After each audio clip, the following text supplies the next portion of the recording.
Assalamualaikum warahmatullahi wabarakatuh. Kami dari kelompok 2 akan mempresentasikan materi hubungan budaya dengan ilmu lain. Sebelum masuk ke dalam materi, pertama-tama saya akan memperkenalkan diri. Nama saya Siti Fadila Muhtar Amu dan anggota tim saya yaitu Rahmati Abjul. Untuk materi pertama akan dijelaskan oleh rekan saya Rahmati Abjul. Kepada Rahmati Abjul dipersilahkan. Oke, selanjutnya saya akan menjelaskan hubungan budaya dengan agama. Hubungan budaya dengan agama itu terbagi atas dua. Yang pertama, agama bukan merupakan bagian dari kebudayaan. Yang kedua, terdapat hubungan erat antara budaya dan agama. Pertama-tama saya akan menjelaskan mengapa agama itu bukan merupakan bagian dari kebudayaan. Itu ada dua alasan mengapa agama itu bukan merupakan bagian dari kebudayaan. Yang pertama itu alasan agama bukan wahyu merupakan bagian dari kebudayaan, dan alasan kedua agama samawi bukan merupakan bagian dari kebudayaan. Pertama-tama saya akan menjelaskan alasan agama bukan wahyu merupakan bagian dari kebudayaan. Agama budaya berasal dari agama Hindi yang berarti pemikiran akal. Sumber ajaran ini berasal dari pemikiran akal manusia, dan ajaran ini tidak memiliki kitab dan tidak mengandung atau mengajarkan doktrin terhadap agama tersebut.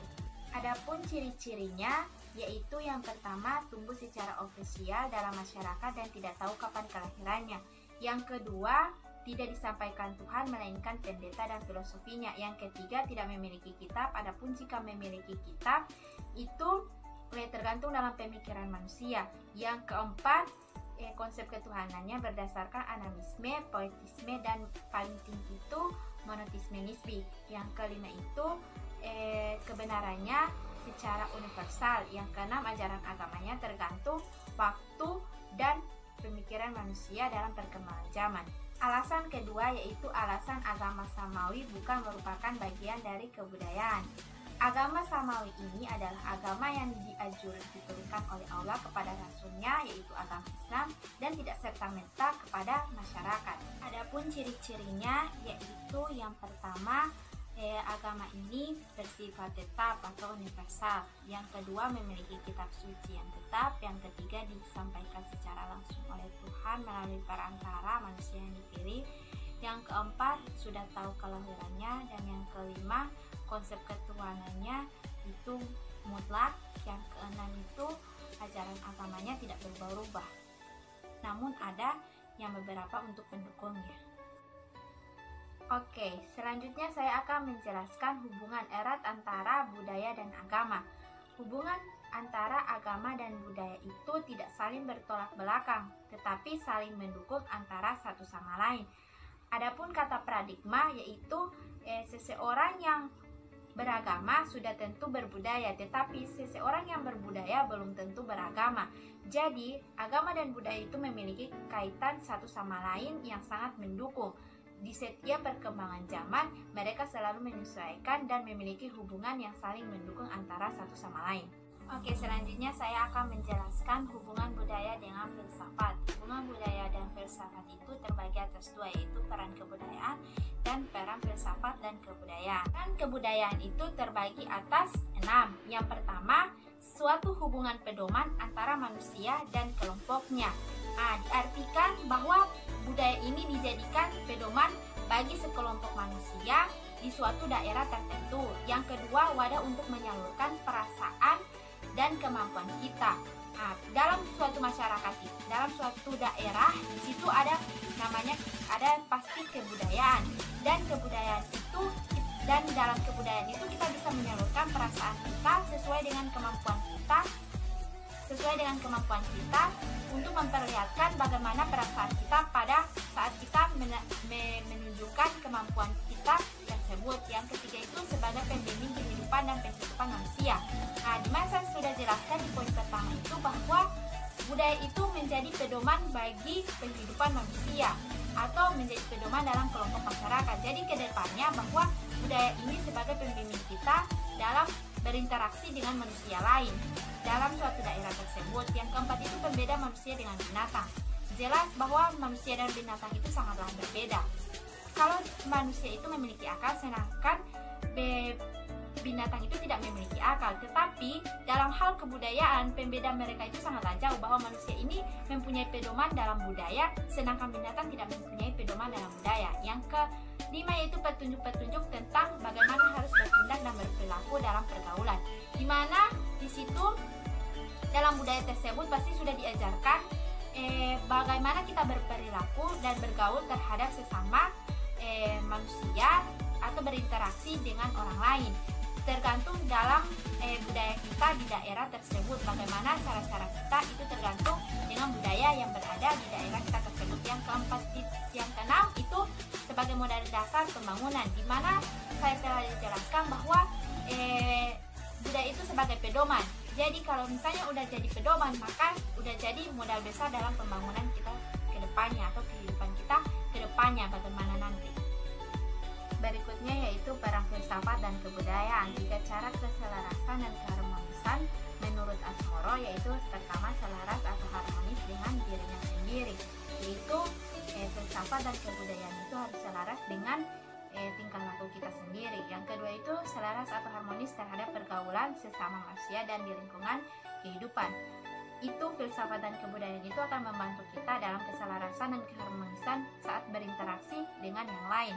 Yang ketiga itu selaras atau harmonis kepada Tuhan Yang Maha Esa, bahwa filsafat dan kebudayaan ini akan selaras dengan Tuhan Yang Maha Esa sesuai ajaran Tuhan Yang Maha Esa dan tidak akan bertentangan dengan ajaran-ajaran dari Tuhan Yang Maha Esa. Itulah peran dari filsafat dan kebudayaan. Selanjutnya yaitu hubungan budaya dengan antropologi. Tentunya budaya dengan antropologi ini salinglah berhubungan antara satu sama lain, sehingga ada proses-proses yang saling mempengaruhi kebudayaannya, yaitu terbagi atas 2, yaitu akulturasi budaya dan asimilasi kebudayaan. Akulturasi kebudayaan itu adalah di mana terjadi hubungan antara budaya lokal dengan budaya barat. Dan akulturasi kebudayaan ini terbagi atas yang pertama substitusi. Substitusi itu adalah unsur kebudayaan di mana budaya lama dengan budaya baru itu digabungkan sehingga menciptakan budaya baru dan memiliki nilai manfaat lebih bagi masyarakat. Terus sinkretisme. Sinkretisme itu adalah unsur budaya lama dan budaya baru digabungkan sehingga terciptanya hubungan dan menciptakan sebuah kebudayaan baru. Yang ketiga itu adisi. Adisi itu adalah penggabungan antara budaya lama dan budaya baru sehingga memiliki nilai tambah kepada kebudayaan baru tersebut. Yang keempat itu dekulturasi. Dekulturasi itu adalah di mana unsur kebudayaan lama hilang dan kebudayaan baru mulai muncul. Terus originasi, yaitu kebudayaan yang baru belum dikenal sama sekali itu mengganggu kebudayaan yang sudah ada. Rejeksi itu adalah kebudayaan di mana ditolak oleh masyarakat tetapi terus mendekati masyarakat dan memiliki nilai negatif bagi masyarakat. Selanjutnya adalah asimilasi kebudayaan. Asimilasi kebudayaan yaitu di mana setiap individu kebudayaan asing masuk ke kebudayaan kita sendiri, mempengaruhi kebudayaan kita yang dominan itu, dan ada karena perkembangan zaman itu kebudayaan kita mulai tergoyah. Dan contohnya cara berpakaian kita yaitu tertutup dan sopan, tetapi karena kebudayaan masuk ke dalam negara kita, dalam kebudayaan kita sendiri di daerah masing-masing, ada sebagian masyarakat yang mengikuti perkembangan zaman sehingga terpengaruhlah masyarakat tersebut ke dalam kebudayaan asing tersebut untuk mengikuti perkembangan zaman yang sekarang ini. Itulah contoh dari asimilasi kebudayaan. Oke, selanjutnya yaitu hubungan budaya dengan bahasa atau ilmu komunikasi. Itu terbagi atas 2, yaitu istilah bahasa dan budaya, dan yang kedua itu hubungan budaya dengan bahasa. Istilah bahasa dan budaya. Bahasa itu menurut Graff, bahasa adalah alat komunikasi yang berupa lambang bunyi yang dikeluarkan oleh manusia. Sedangkan kebudayaan itu adalah simbol-simbol yang terdiri dari makna-makna dan bersifat publik. Selanjutnya yaitu hubungan bahasa dengan budaya. Bahasa dengan budaya itu adalah dua hal yang berbeda tetapi tidak dapat dipisahkan, karena simbol dari bahasa itu merupakan cerminan budaya dan identitas diri bagi penuntunnya. Demikian penjelasan dari saya. Selanjutnya saya kembalikan kepada moderator. Materi selanjutnya akan disampaikan oleh saya sendiri. Yang kelima yaitu hubungan budaya dengan linguistik. Sebelum masuk ke dalam materi, saya akan menjelaskan apa itu linguistik kebudayaan. Linguistik kebudayaan adalah bidang ilmu yang mempelajari hubungan antara bahasa dengan kebudayaan di dalam suatu masyarakat. Nah, di linguistik kebudayaan ini ada 3. Yang pertama, pendekatan dalam studi komunikasi lintas budaya oleh Wiersbicka 1991. Yang kedua, konsep linguistik kebudayaan oleh Alice Jabana 1977. Dan yang ketiga, istilah linguistik kultural oleh Soeharno 1982. Jadi kita masuk ke dalam materi pertama, yaitu pendekatan baru dalam studi komunikasi lintas budaya oleh Wiersbicka 1991. Jadi si Wiersbicka ini memiliki 4 anggapan. Yang pertama, dalam masyarakat yang berbeda dan komunitas yang berbeda, orang berbicara dengan cara yang berbeda. Yang kedua, perbedaan ini sangat dalam dan sistematis. Yang ketiga, perbedaan ini mencerminkan nilai kebudayaan yang berbeda atau setidaknya hierarki yang berbeda. Yang keempat, cara berbicara yang berbeda dan gaya komunikatif yang berbeda dapat dijelaskan dan dipahami dalam kaitannya dengan nilai budaya yang berbeda secara mandiri. Nah, di anggapan Wiersbicka ini memiliki 3 kata kunci. Yang pertama, masyarakat guyup, baik guyup tutur maupun guyup budaya. Yang kedua, cara berinteraksi, dan yang ketiga, nilai budaya. Yang kedua, konsep linguistik kebudayaan yang telah digunakan oleh Alice Jabana mengikuti gagasan Humboldt yang menyatakan bahwa bahasa bukan hanya sekedar alat komunikasi. Alice Jabana memperlihatkan keterkaitan bahasa dan kebudayaan dengan menyatakan bahwa bahasa merupakan penjamaan kebudayaan. Yang ketiga, Soeharno menggunakan istilah linguistik kultural. Ia menyatakan bahwa linguistik kultural menunjukkan adanya sesuatu yang baru. Yang dimaksud dengan sesuatu di sini adalah adanya medan perhatian serta harapan tentang dilakukannya perintisan tentang cakrawala baru telah bahasa yang berlandaskan kebudayaan. Materi yang keenam yaitu hubungan budaya dengan sastra. Sebelum mengetahui hubungan budaya dengan sastra, ada peranan sastra.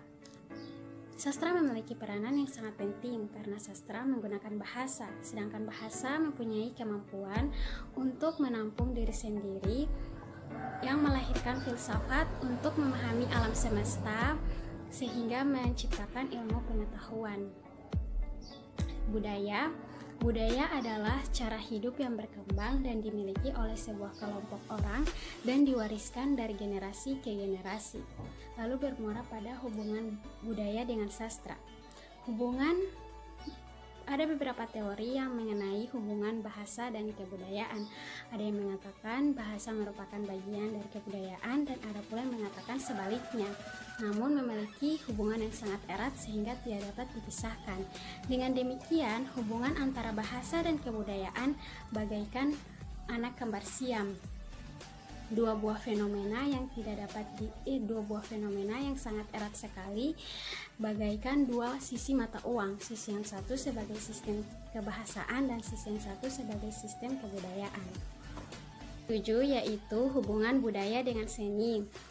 Berdasarkan wujud kebudayaannya, kebudayaan terdiri atas komponen-komponen utama pembentuk kebudayaan, yakni yang pertama, peralatan dan perlengkapan hidup, yang kedua, sistem mata pencarian hidup, yang ketiga, sistem kekerabatan dan organisasi sosial, yang keempat, bahasa, yang kelima, kesenian, yang keenam, sistem kepercayaan, dan yang ketujuh, sistem ilmu dan pengetahuan.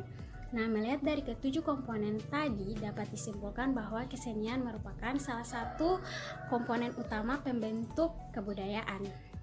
Dari pengertiannya juga, seni adalah sesuatu yang dibuat dari pengolahan ide cipta rasa dari kondisi yang mempengaruhinya pada saat itu.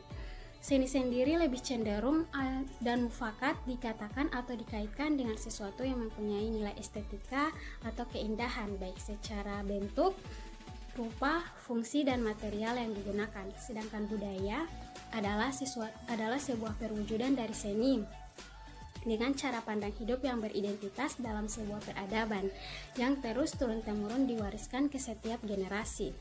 Budaya sendiri terbentuk dari baik secara kelompok ataupun suatu suku, bahkan kehidupan berbangsa dan bernegara, yang dimana di dalam budaya itu sendiri banyak dibentuk atau dimix dengan kondisi agama, sosial, politik, termasuk adat istiadat, serta karya seni dan identitas dari suatu peradaban tersebut.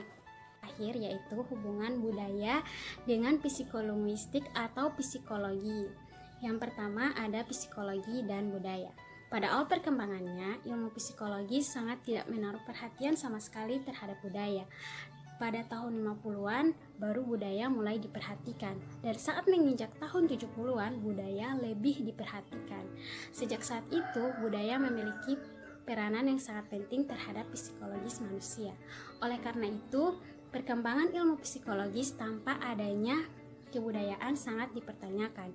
Triandi sangat menekankan bahwa psikologisme sosial dan cabang psikologi lainnya akan lebih berkualitas jika disejajarkan dengan lintas budaya.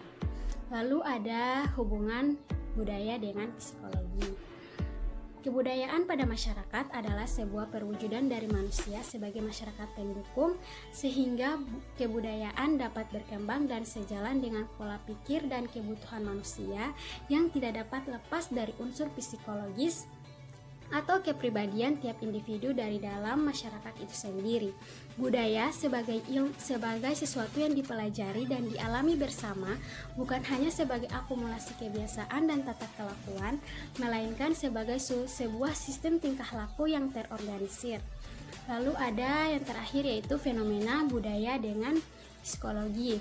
Contoh fenomena budaya dengan psikologis pada kehidupan sehari-hari adalah komunikasi antar keluarga, pergaulan antar teman, cara kita memahami sifat dan karakteristik seseorang, atau dalam kehidupan masyarakat, interaksi yang dilakukan haruslah sesuai dengan norma-norma masyarakat sehingga tercipta kehidupan masyarakat yang harmonis. Contoh lainnya yaitu cara kita bersikap sehingga kita memiliki penempatan diri pada situasi yang kita hadapi. Sekian materi presentasi dari kelompok kami.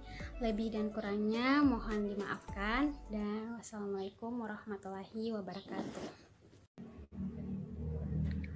Baik, itulah pemaparan diskusi kelompok 2. Semoga apa yang telah disampaikan kelompok lain bisa memberikan tanggapan ataupun pertanyaan. Dipersilahkan.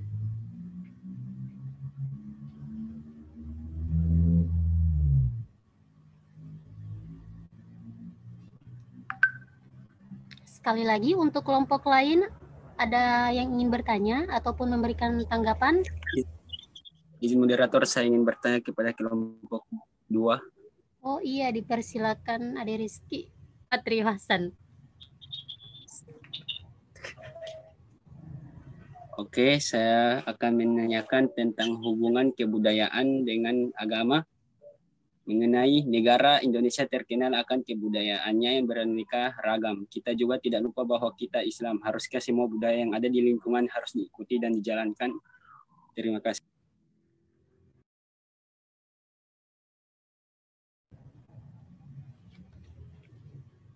Baik, itulah pertanyaan dari Ade Rizky. Apakah pemateri bisa menangkap pertanyaannya?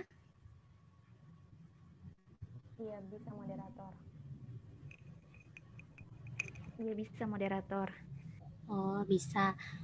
Untuk pertanyaannya ini ditampung atau dijawab langsung? Ditampung dulu moderator.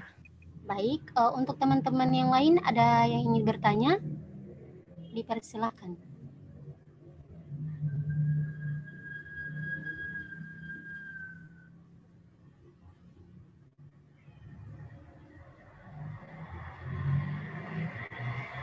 Untuk teman-teman yang lain, apa ada pertanyaan ataupun tanggapan? Dipersilahkan.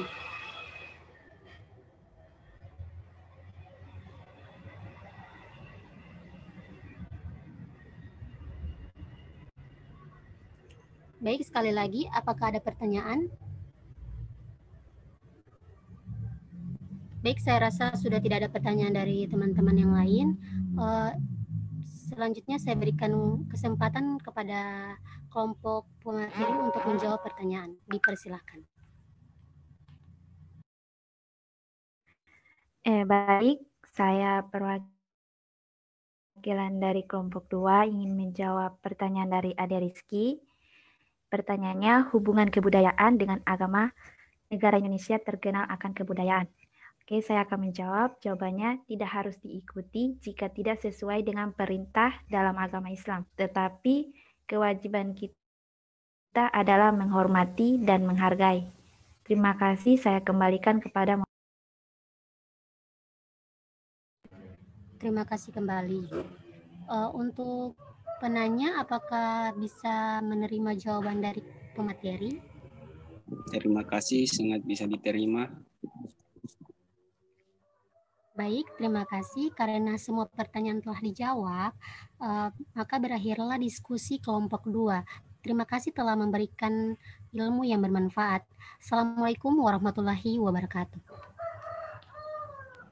Waalaikumsalam warahmatullahi wabarakatuh.